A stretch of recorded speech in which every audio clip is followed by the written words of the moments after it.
د بشري تاریخ په اوږدو کې انسانانو له یو بل سره د واک او اختیار پر سر خورا زیاتې شخړې او لانجې کړې دي. د انساني تاریخ په حافظه کې د ټولو جګړو او پیښو معلومات پاته کېدل ښایي خورا ګران کار وي، خو ځینې داسې پیښې شته چې بشریت یې لړزولی وي او تاریخ په خپل مغز کې یو خاص ځای ورکړی وي، چې یوه هغه یې پر جاپان د امریکا اټومي برید دی.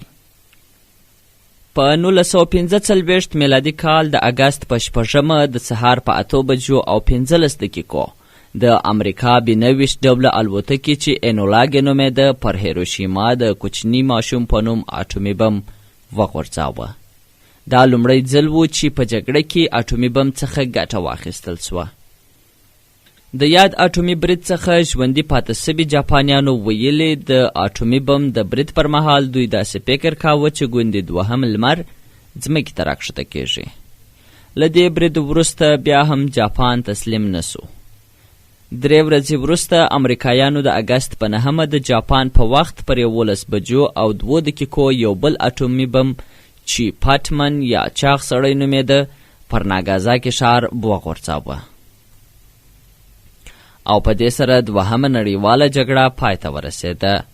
په همدې ورځ د امریکا ولسمشر هیری ترومان له سپینې ماڼۍ بهر خلکو ته وینا وکړه او زیاته یې کړه: دا هغه ورځ ده چې بالاخره فاشیزم له منځه ولاړ، لکه څرنګه چې موږ پوهېدو چې همداسې به کیږي.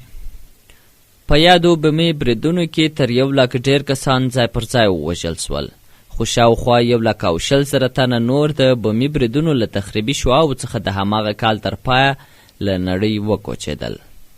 د لومړي بمي برید یو پیلوټ پیل وارفیلډ چې د امریکا د کولمبیا اوسیدونکی و له برید وروسته ویلي به چې دا یو تاریخي کار و، دی پرې هیڅ پښیمانه نه دی. هغه په 92 کلنۍ کې مړ سو. له دې سره 78 کاله وروسته جاپان د نړۍ یو لوی صنعتي هیواد دی او هیروشیما اوس د نړۍ له مهمو او ماډرن ښارونو څخه شمیرل کیږي. قدرت الله صمدي، سکون رادیو.